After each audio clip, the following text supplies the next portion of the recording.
Hey guys, welcome back. I'm Ashok sir from English Grammar Coaching Center at Khaira जीना Mirzapur. My dear student, आज मैं English grammar with Ashok sir के साथ आप लोग जुड़े हुए हैं. तो आज मैं आप लोगों के लिए बेहद इंपॉर्टेंट जानकारी लेकर के आया हूँ. इंग्लिश ग्रामर में मैं आज डिस्कस करने जा रहा हूँ कि एक ऐसे कोर्स की कि जो बेहद ही ज़रूरत है और सभी विद्यार्थी उसको करना चाहते हैं.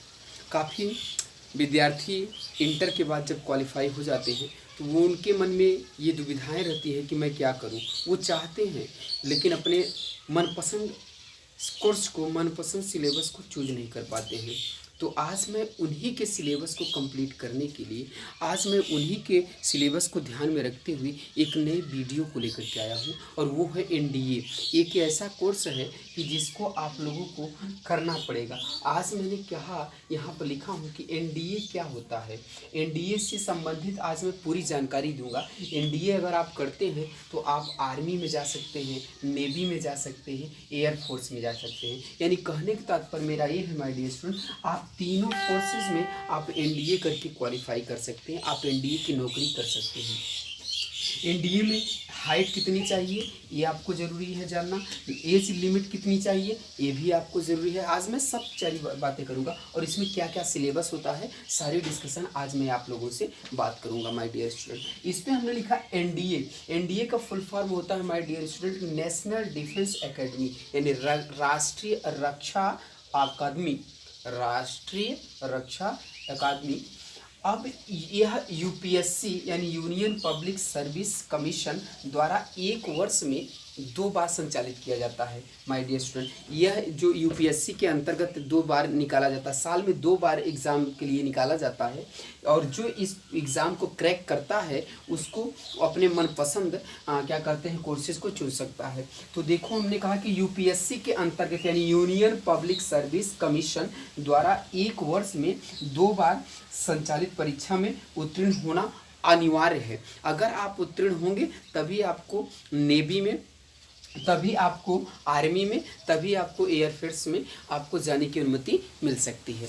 तो इसके लिए आपको स्टडी करना पड़ेगा. हमने कहा कि एनडीए के बारे में आज मैं पूरी जानकारी आपको देना चाहता हूं कि एनडीए होता क्या है. हमने कहा कि साल में 2 बार, एक वर्ष में 2 बार एग्ज़ाम कराता है यूपीएससी, और जिसको आपको उसके द्वारा संचालित परीक्षा को आपको ज़रूर अनिवार्य पास करना पड़ेगा. कंपलसरी होता है पास करना.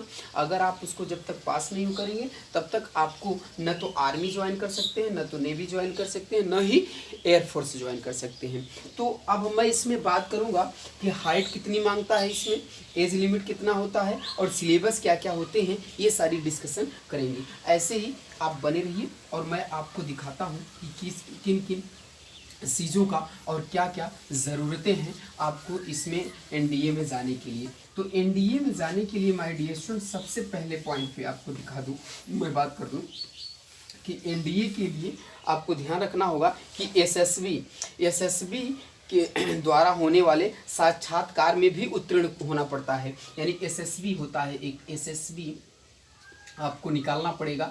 एसएसबी आपको जब निकालेंगे आप, एसएसबी का फुल फॉर्म होता है हमारा सर्विस सिलेक्शन बोर्ड. क्या होता है? Service selection board, service selection board. आपको इनको भी क्वालिफाई करना पड़ेगा. सर्विस सिलेक्शन बोर्ड के द्वारा यानी होने वाले साक्षात्कार का मतलब इंटरव्यू. जब इंटरव्यू होगा तो उसमें भी आपको उत्तीर्ण होना पड़ेगा. के द्वारा आपको क्या करना पड़ेगा? के द्वारा होने वाले साक्षात्कार, होने वाले साक्षात्कार है ना, में उत्तीर्ण होना पड़ता है. इसमें ज़रूर आपको उत्तीर्ण होना पड़ता है.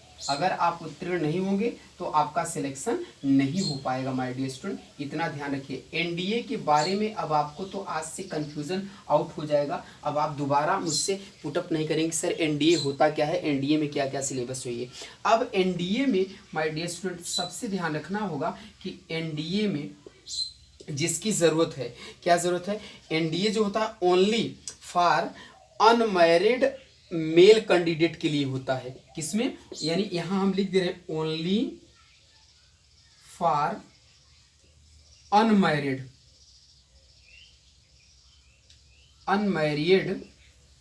जो होते हैं, अनमैरिड मेल कैंडिडेट के लिए, मेल पुरुष के लिए होता है। क्या होता है? पुरुष के लिए कैंडिडेट। महिला इसमें अप्लाई नहीं कर सकते माय डियर स्टूडेंट। महिला अगर चाहे इसको करने के लिए तो उनका सिलेक्शन एनडीए में नहीं हो सकता है। अच्छी तरह से नोट कर लीजिए। आपको एनडीए को करने के लिए सबसे पहले, अब एनडीए जब करेंगे माय डियर स्टूडेंट, इसमें 3 बातें।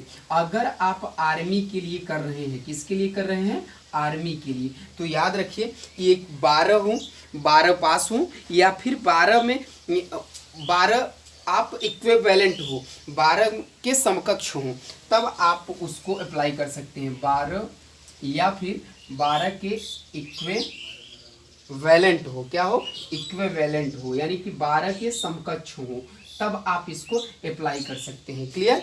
अब नेवी के लिए क्या करना है? अगर नेवी में आप जाना चाहते हैं तो नेवी के लिए भी वही कंडीशन होता है। वही कंडीशन क्या?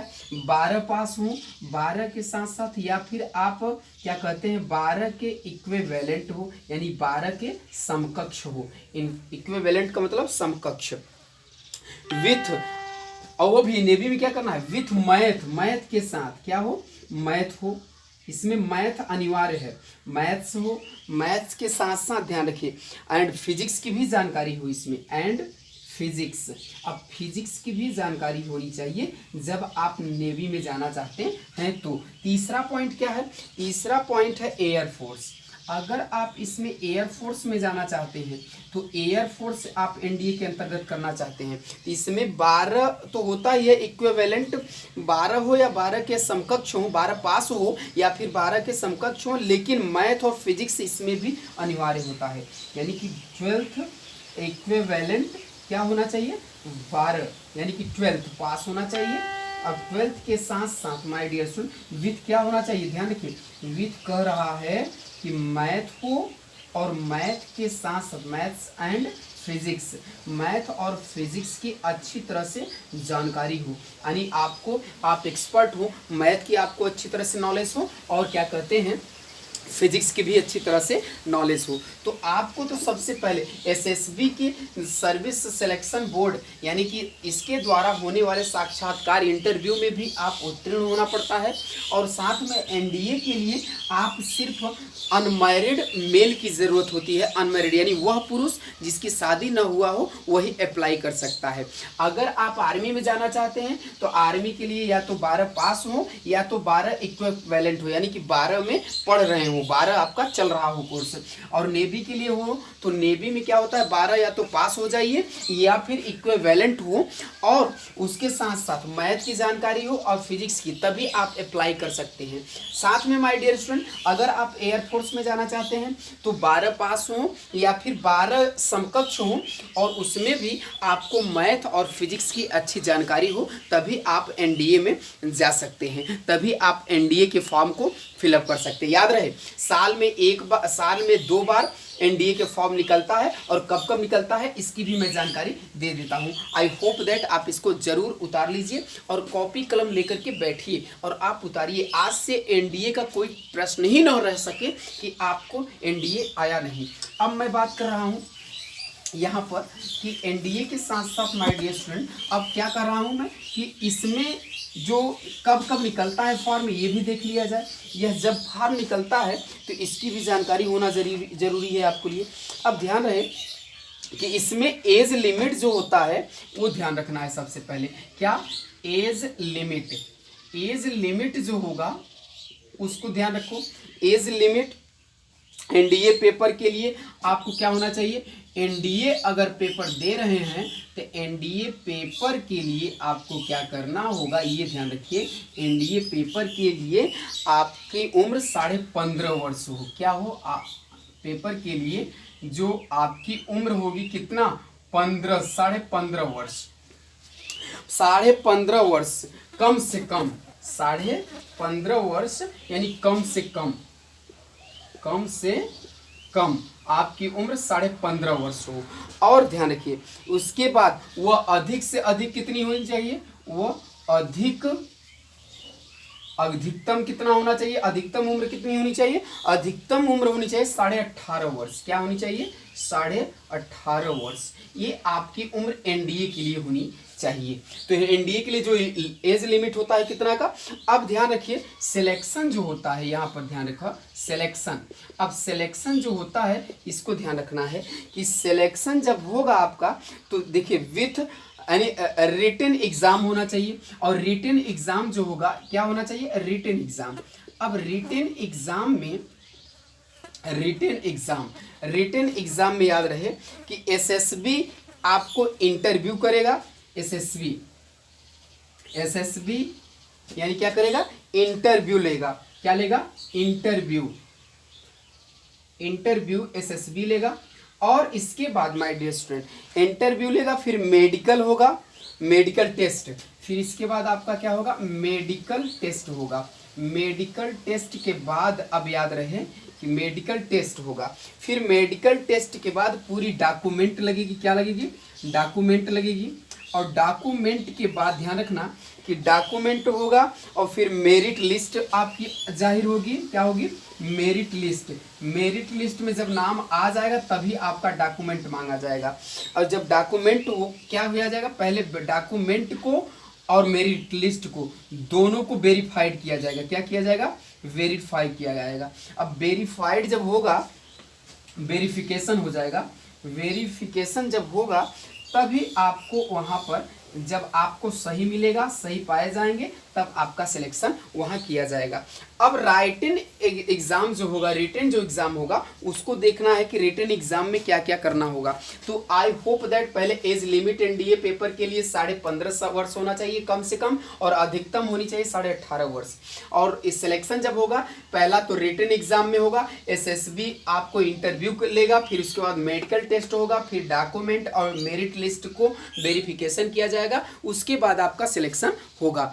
आई होप दैट आपको यहाँ तक अच्छी तरह से समझ में आ गया होगा। अब देखते हैं, मैं आगे देखता हूँ कि क्या क्या करना होता है, ये जानना होगा आपको जरूर। तो यहाँ पर तो आपको इतनी बातें हो गई। अब रिटन जो एग्जाम होगा वो तो पहले ध्यान रखना होगा कि रिटन एग्जाम जो होगा वो कैसे होगा। रिटन एग्जाम जब होगा तो ये याद रहे कि रिटन एग्जाम के लिए आपका 3 कंडीशन बनता है माय डियर स्टूडेंट। क्या बनता है, 3 कंडीशन रिटन एग्जाम के लिए। पहला तो पेपर जो फर्स्ट होगा, पेपर उसमें ध्यान रखना है कि जो पेपर फर्स्ट होगा, फर्स्ट पेपर में पहले तो मैथ होगा। क्या होगा, मैथ। अब ये जो मैथ आएगा इसमें लगभग कितने क्वेश्चन पुटअप किए जाएंगे, 120 क्वेश्चन। कितने क्वेश्चन होंगे, 120 क्वेश्चन आपसे पुटअप किए जाएंगे।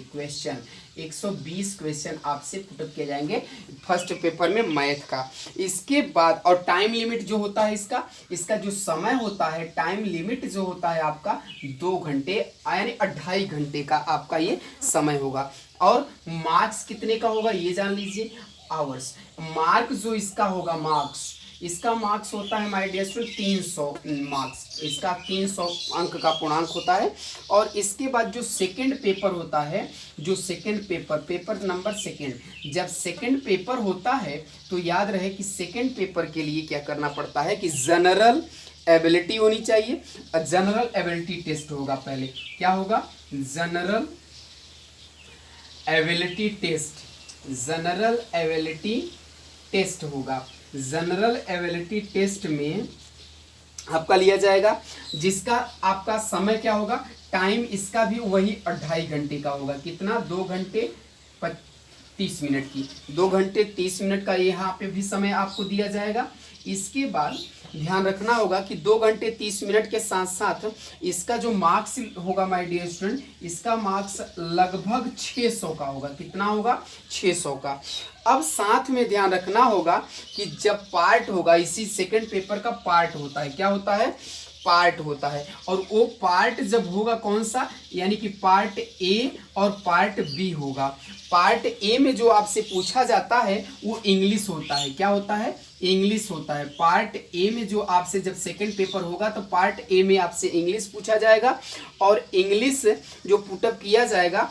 और उसके पार्ट बी में जो होता है वो होता है सामान्य अध्ययन। क्या होता है, सामान्य अध्ययन जो हो, सामान्य अध्ययन किया जाएगा, लिया जाएगा। इसके साथ साथ सामान्य अध्ययन के साथ साथ आपका यानी कि सामान्य अध्ययन से संबंधित ही प्रश्न पूछे जाएंगे। समान अध्ययन संबंधित प्रश्न ही बी में पूछा जाता है। तो ये तो रहा आपका बात। अब ध्यान रखिए, निगेटिव मार्किंग जो होता है इसमें, निगेटिव मार्किंग, इसमें जब निगेटिव मार्किंग आएगा तो इसको भी ध्यान रखिए जरा सा। निगेटिव मार्किंग जब पूछा जाएगा तो ये मैथ्स के लिए ध्यान रखिए, जब मैथ से होगा तो मैथ के लिए इसमें जो कटेगा वो कितने अंक कट सकता है। मैथ के लिए जब कटता है तो 0.83 मैथ के लिए कटता है। और वह अन्य के लिए जो कटता है वह अन्य के लिए कितना कटेगा तो ये जानिए, अन्य के लिए 1.33 इसमें माइनस मार्किंग रहेगा आपका। तो इतना तो आपको अच्छी तरह से पता हो गया होगा कि जब माइनस मार्किंग होगा तो 1 इतना आपको माइनस मार्किंग कर दिया जाएगा। आई होप दैट आप इतना अच्छी तरह से बातें समझ गए होंगे। अब मैं इसको मिटा रहा हूं और आप अच्छी तरह से इसको नोट करने का प्रयास करें कि एनडीए में किस किस चीज़ों की ज़रूरत होती है। यानी कि जब सेकेंड पेपर देंगे तो पार्ट होगा ए और पार्ट होगा बी। तो ए में जो होता है उसमें इंग्लिश होता है और बी में जो होता है सामान्य अध्ययन से प्रश्न पुटअप किए जाते हैं, जिसका अंक जो निर्धारित होता है वो 600 मार्क्स का होता है। तो अब ध्यान रखिए, इसमें हाइट और वेट जो होता है, हाइट HEIGST, हाइट और वेट WEIGST, राइट। हाइट और वेट जो होता है फॉर आर्मी के लिए हम देख लेते हैं। फॉर आर्मी के लिए क्या क्या इसमें वेट होता है। फॉर आर्मी के लिए जो वेट होता है, और एंड एयरफोर्स दोनों एक साथ कर देते हैं, एंड एयरफोर्स, आर्मी और एयरफोर्स में जो वेट होता है आपका, ये ध्यान रखो कि जो लगभग 157 सेंटीमीटर आपका ये ऊंचाई होगी, माने कि हाइट होगी 157 सेंटीमीटर, ये सेंटीमीटर में होगा, राइट, 157 सेंटीमीटर। लेकिन याद रहे कि यही जब नेवी में जाना होगा तो नेवी के लिए जो हाइट होता है, नेवी के लिए जो हाइट मांगता है वो ध्यान रखना, नेवी के लिए भी हाइट जो होता है सेम होता है, 157 सेंटीमीटर ही चाहिए। इसमें भी 157 सेंटीमीटर की सेम इक्वल होता है, यानी कि नेवी, आर्मी, एयरफोर्स की जो हाइट होती है एक बराबर मानते हैं। अब सिलेबस की बात आती है तो सिलेबस में सबसे पहले याद रहे कि किन किन चीज़ों की ज़रूरत होती है वो देख लिया जाए, सिलेबस क्या क्या होता है। अब सिलेबस तो ये तो हाइट की बात हो गई। अब सिलेबस में ज़रा सा नोट कर लीजिए कि सिलेबस क्या होता है। तो सिलेबस जब आपका होगा, तो सिलेबस में आप सबसे पहले ध्यान रखिए for NDA, syllabus for NDA के लिए जो सिलेबस होगा वो देख लिया जाए कि क्या क्या सिलेबस चाहिए हमको। तो सबसे पहले फर्स्ट पेपर जो होगा, पेपर फर्स्ट जब आता है तो याद रहे इसमें यानी मैथ जब पहला, सबसे पहली बात मैथ। अब मैथ से जो पूछा जाएगा 120 क्वेश्चन रहेगा। कितना क्वेश्चन रहेगा? 120 क्वेश्चन रहेगा। 120 क्वेश्चन के साथ साथ जो मार्क्स रहता है वो 300 का मार्क्स होता है। कितने का मार्क्स होता है? 300 का मार्क्स होता है। इतना तो परफेक्टली याद रहे। इसके बाद इसमें जो पुटअप किया जाता है वो पहला होता है बीज गणित। क्या होता है? बीज गणित होता है। और उसके बाद क्या कहते हैं, आव्यूह होता है। इसके बाद आव्यूह तथा सारणी से पूछा जाएगा। क्या पूछा जाएगा? आव्यूह तथा सारणी से, सारणी जो क्वेश्चन होता है वो अब ध्यान रखिए। आप जो बीज गणित होता है उसमें 25 से 32 क्वेश्चन होता है। कितना होता है? 25 से 32 क्वेश्चन होगा।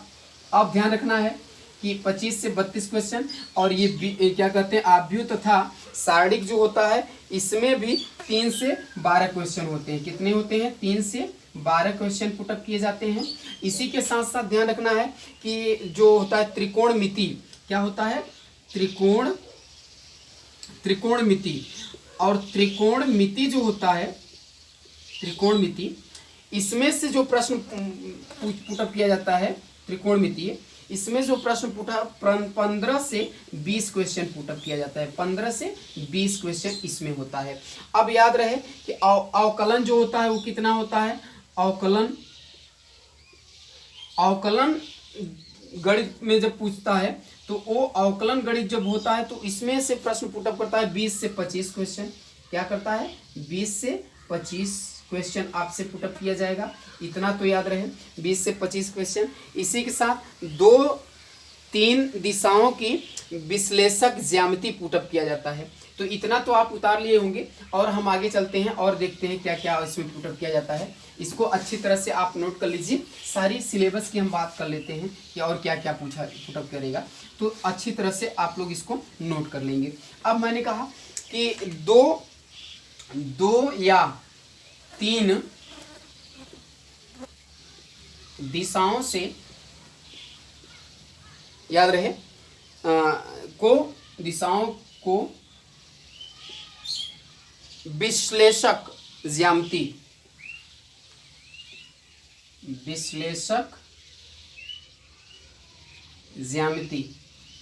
ये पुटअप करता है। इसमें से क्वेश्चन आता है हमारे डियर 10 से 20 क्वेश्चन रहेगा। 10 से 20 क्वेश्चन इसमें का रहेगा। अब समाकलन गणित एवं अवकलन समीकरण, समाकलन गणित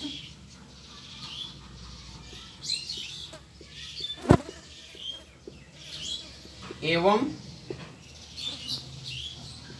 अवकलन समीकरण जो होता है, इससे जो प्रश्न पुटअप करता है इसमें 8 से 12 क्वेश्चन रहेगा। किसमें रहेगा? 8 से 12 क्वेश्चन रहेगा, राइट।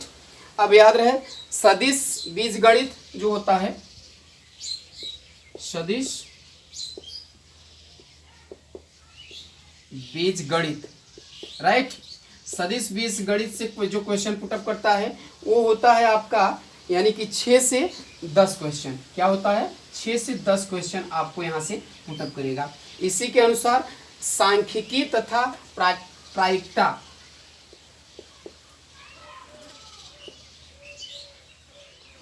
सांख्यिकी तथा प्रायिकता, सांख्यिकी तथा प्रायिकता जो होता है इसमें 16 से 20 क्वेश्चन आएंगे। कितना? 16 से 20 क्वेश्चन पुटअप करेगा। अब ध्यान रखना, पेपर 2 में जो होता है, पेपर सेकंड में जो होता है वो जनरल एबिलिटी टेस्ट 150 प्रश्न रहेंगे। क्या होंगे? जनरल एबिलिटी टेस्ट जो होगा वो आपसे पुटअप करेगा 150 क्वेश्चन।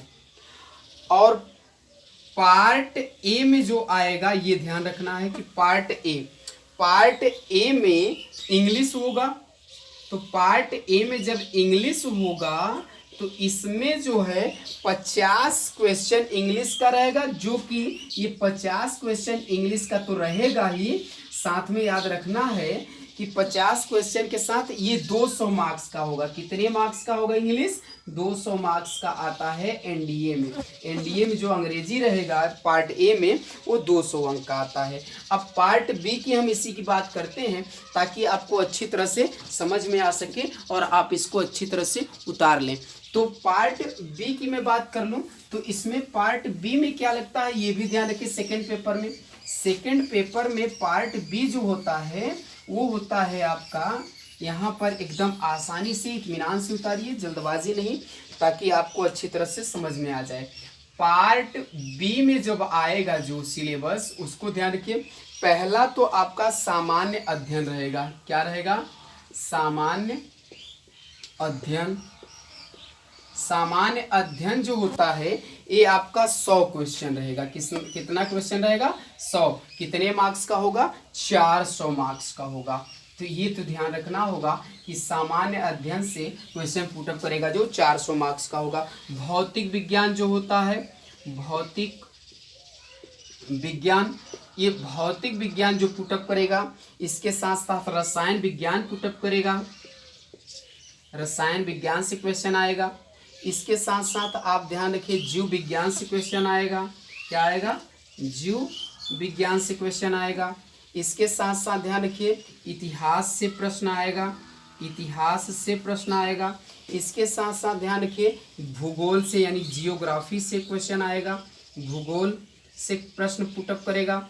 इसके बाद ध्यान रखिए कि अब भौतिक विज्ञान से जो क्वेश्चन आएगा 20 से 25 क्वेश्चन रहेगा, 20 से 25 क्वेश्चन रहेगा, याद रखना है। इसके बाद रसायन से 15 से 18 क्वेश्चन रहेगा, 15 से 18 क्वेश्चन। इसके साथ साथ ध्यान रखना होगा कि जो जीव विज्ञान से आएगा 6 से 8 क्वेश्चन रहता है, और इतिहास से जो प्रश्न होता है 20 से 23 क्वेश्चन आता है, 20 से 23 क्वेश्चन लगभग इतिहास से रहता है। भूगोल से 22 से 24 क्वेश्चन रहता है, तो ये जियोग्राफी ज़रूर पढ़िएगा आप लोग। इसके साथ साथ याद रखना राज्य व्यवस्था जो होता है, राज्य व्यवस्था, इससे भी प्रश्न आपको पुटअप करेंगे। राज्य व्यवस्था से आपको 10 से 11 प्रश्न रहते हैं। इसके बाद अर्थव्यवस्था जो होता है, अर्थव्यवस्था में भी आपका ध्यान रखना होगा। अर्थव्यवस्था में से आपको 6 से 8 क्वेश्चन रहता है, 6 से 8 क्वेश्चन। और इसी के सामान्य जानकारी जो होती है, ये भी ध्यान रखना होगा कि सामान्य जानकारी जो आती है, ये प्रश्न सामान्य जानकारी से भी आपको प्रश्न पुटअप किया जाएगा। ये 6 से 8 यह भी रहता है। कितना रहता है? 6 से 8 क्वेश्चन।